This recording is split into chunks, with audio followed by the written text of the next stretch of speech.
As we continue our investigation into the post-Roman kingdoms of the West, we find ourselves confronting a group of people who were so influential that they got a punk band named after them. I'm talking about the Vandals, the post-Roman rulers of North Africa. So let's dig in.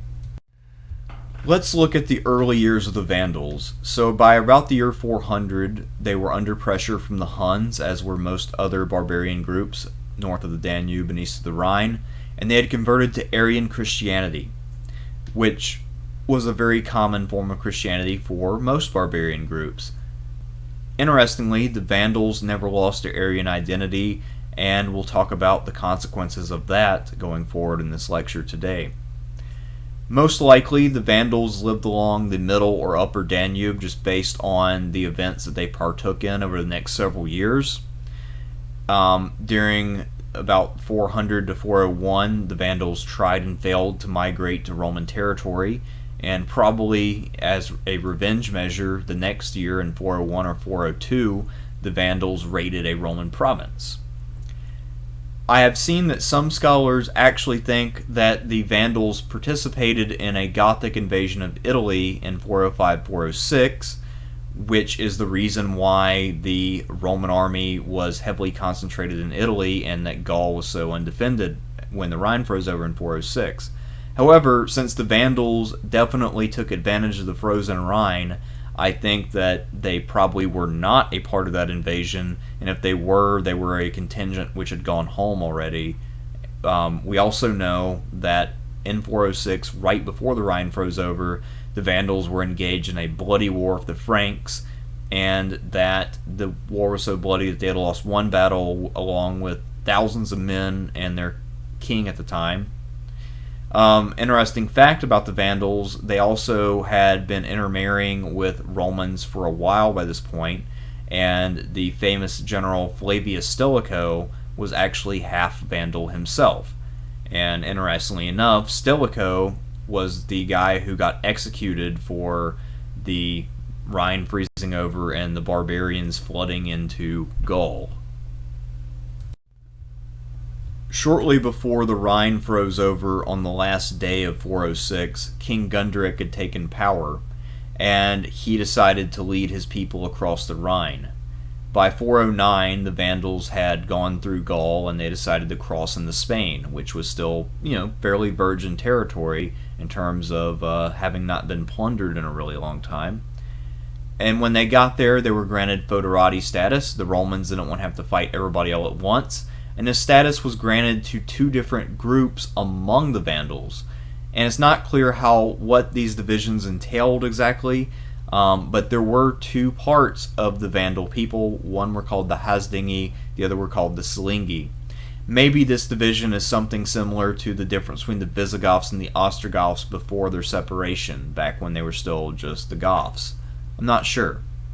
At any rate, Gunderic had been the leader of the Hasdingi, and apparently, though, he had been somewhat the leader of the Silingi going into Spain in the first place, but they separated after the settlement. Now, the problem is, the reason that the Romans were willing to make deals is that they were looking to buy time and then make alliances with some barbarians to defeat others in conjunction with their remaining imperial army.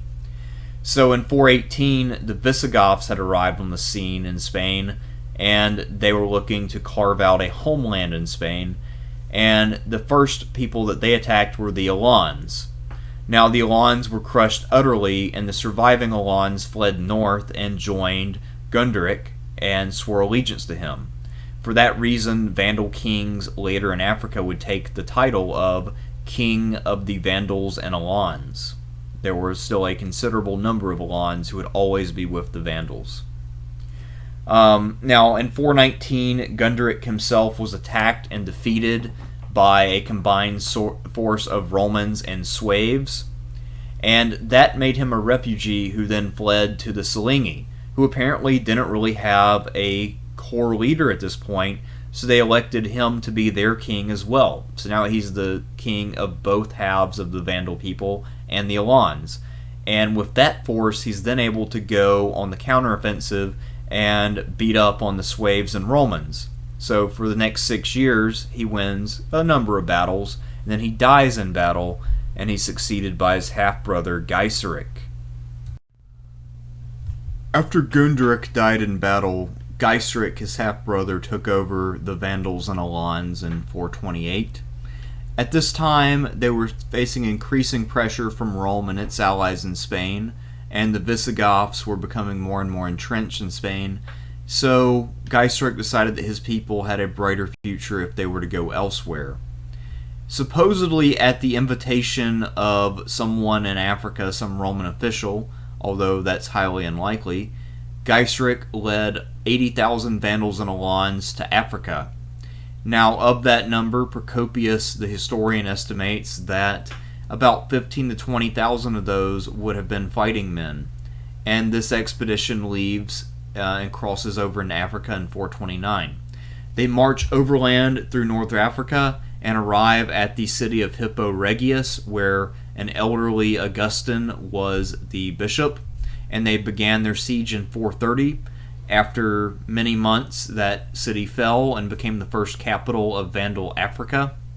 Augustin died 3 months into the siege, so he did not live to see what he had kind of, sort of, not really predicted in the City of God. And the Roman emperor in the west decided to make peace with the Vandals in 435, and he ceded parts of the North African coast, not including Carthage and some of the really key areas in what is now Tunisia, where the farmland is very rich. But still, now the Vandals have a definite and confirmed foothold in Roman territory. Gaiseric was not content to rest on his laurels, and as the Western Roman Empire continued to experience chaos and its attentions were busy elsewhere, he broke the treaty in 439 and went straight for Carthage, managed to take it without a struggle. This was a pretty big deal because Carthage is still one of the most important cities in the Roman Empire at this time, probably the second city of the West, the entire West. And this also meant that Gaiseric, when he took Carthage, took a fleet in the harbor. Now, we're not really sure what the nature of this fleet was. Did it include warships, or was it just transport ships that he could use to move his men around? Well, given the state of the Western Roman military establishment, it didn't really matter. This fleet probably wasn't very impressive, but it was big enough and good enough for him to use in some very well-known deeds. Now, in 440, Gaiseric was able to launch a raid of Sicily.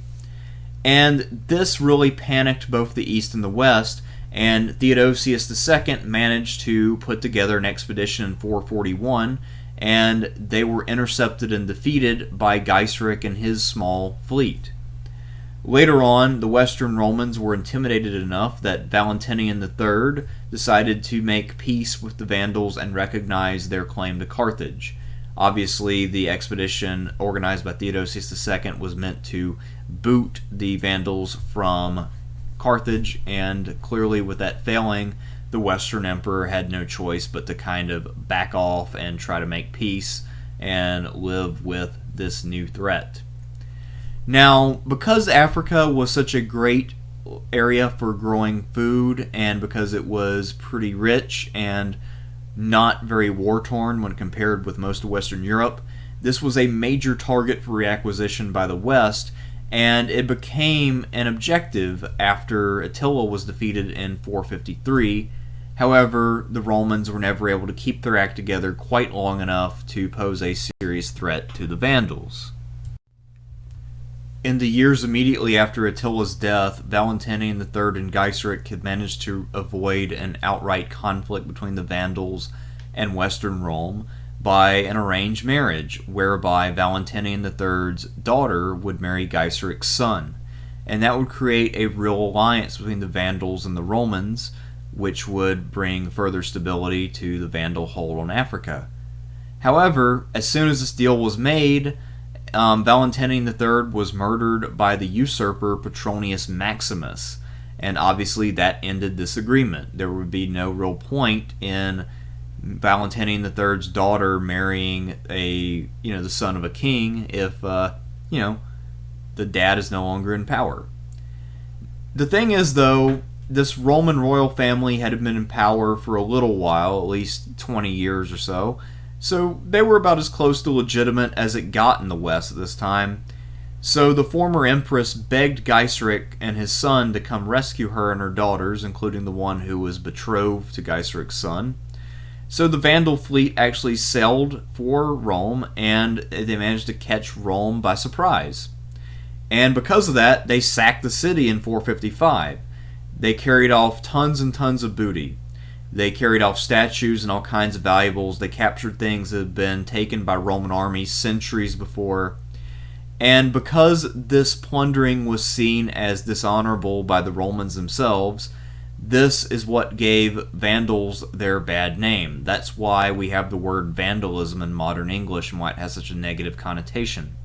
It came from this event. This is the most famous incident in Vandal history. A lot of historians say that the sack of Rome in 410 had greater symbolic meaning, but this was the sack of Rome which actually did damage. Pope Leo I, we met last week, begged the Vandals to be merciful, and supposedly he succeeded in preventing any bloodshed and keeping the actions of the Vandals limited to mere theft.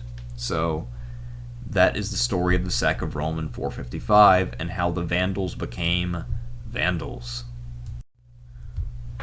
The Roman hatred of the Vandals went beyond the mere rhetoric against their vandalism of Rome. The Romans were quite dedicated to expelling the Vandals from North Africa following 455.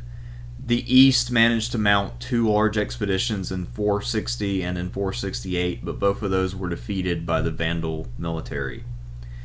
In 476, right as the Western Empire fell, Gaiseric managed to make a peace agreement with the East and its current emperor Zeno.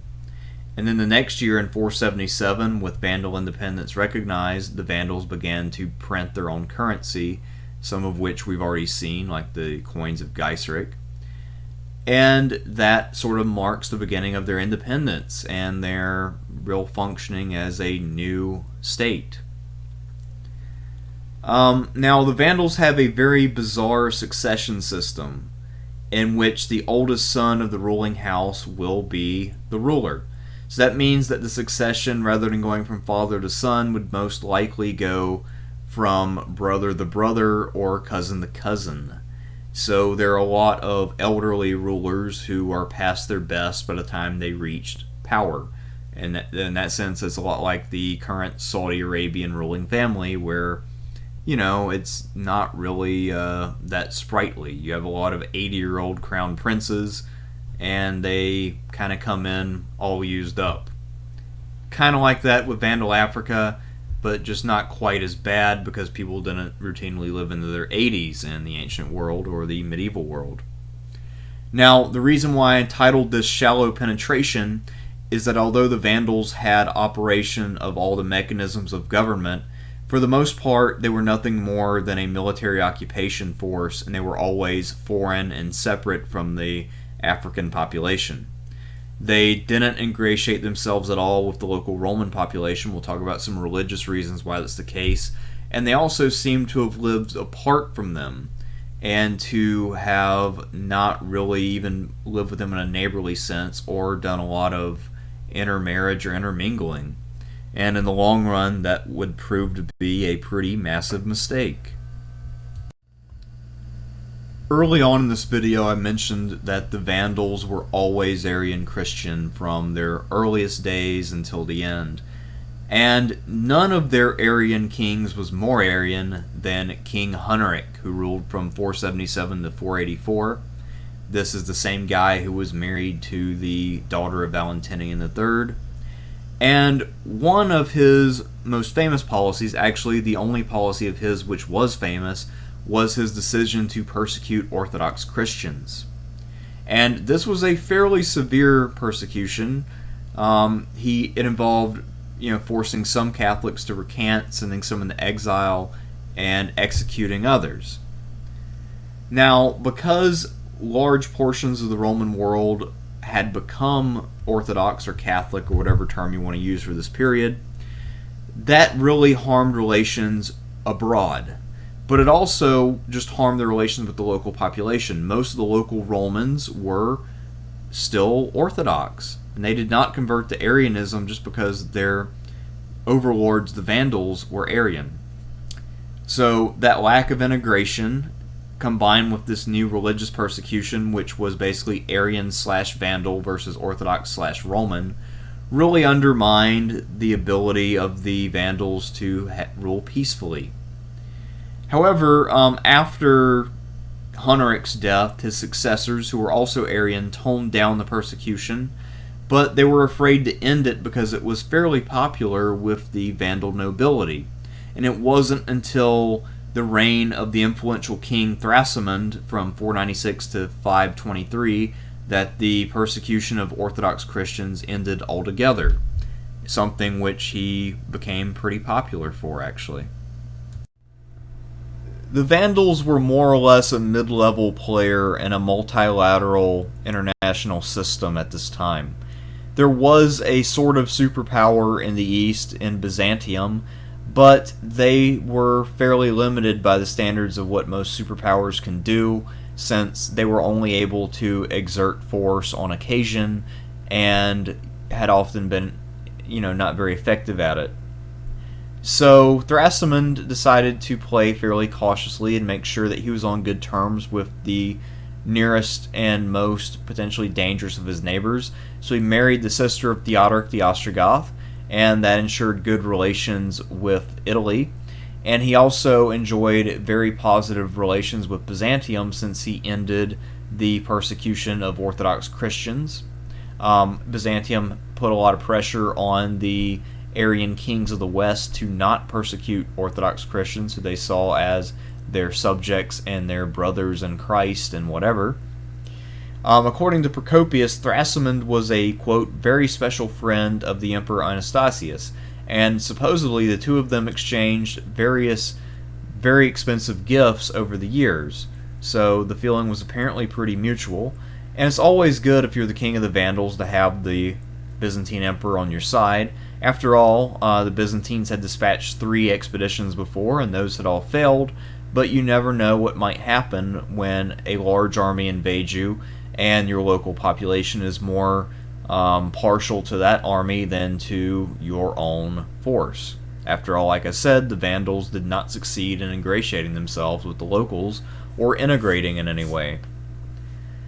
So when Thrasimund died, Hilderic took over, and Hilderic is the son of the same Hunneric who began the persecution of the Orthodox Christians in the first place, and Eudokia, who was the daughter of Valentinian. So now we have a king of the Vandals who is the son, the descendant of a Roman emperor, and he decides that he wants to start off things with a bang and take a strong stand.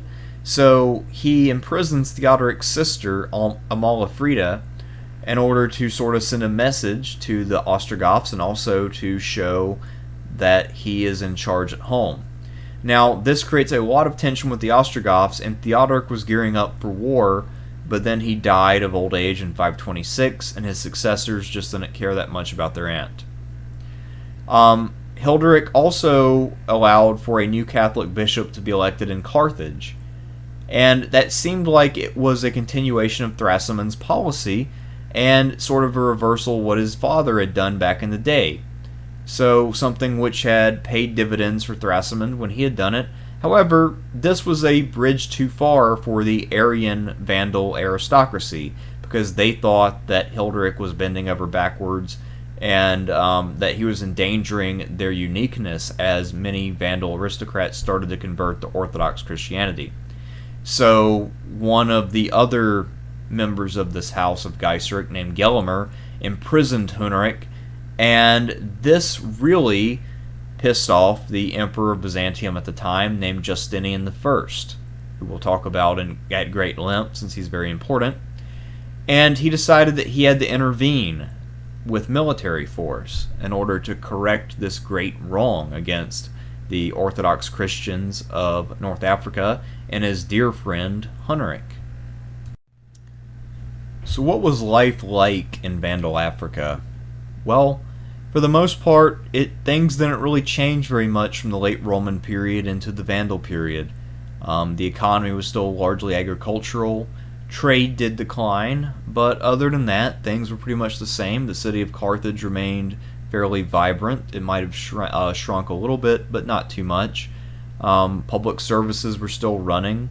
The government ran in an entirely Roman way, and most of the people administering it at the middle level and the lower level were still Romans. They weren't really Vandals. Now, the Vandals remained separate and aloof, but they also did adopt Roman lifestyles and a lot of Roman values.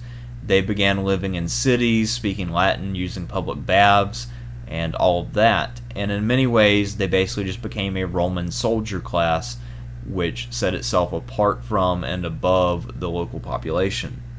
And that really, again, did not do much to ingratiate them with the locals, and they were never accepted. But life wasn't necessarily that bad in Vandal Africa. Things were much better there than in most other parts of Western Europe, despite this tension between the Vandals and the Romans there. When Justinian decided to intervene in Africa, he sent Belisarius, one of his best generals and a guy who had just gotten done fighting Persia, to invade Africa. Now, Belisarius was a pretty clever general, and he knew that the previous invasions had failed because the expeditions had not been able to land their ground forces and really establish a firm foothold in Africa.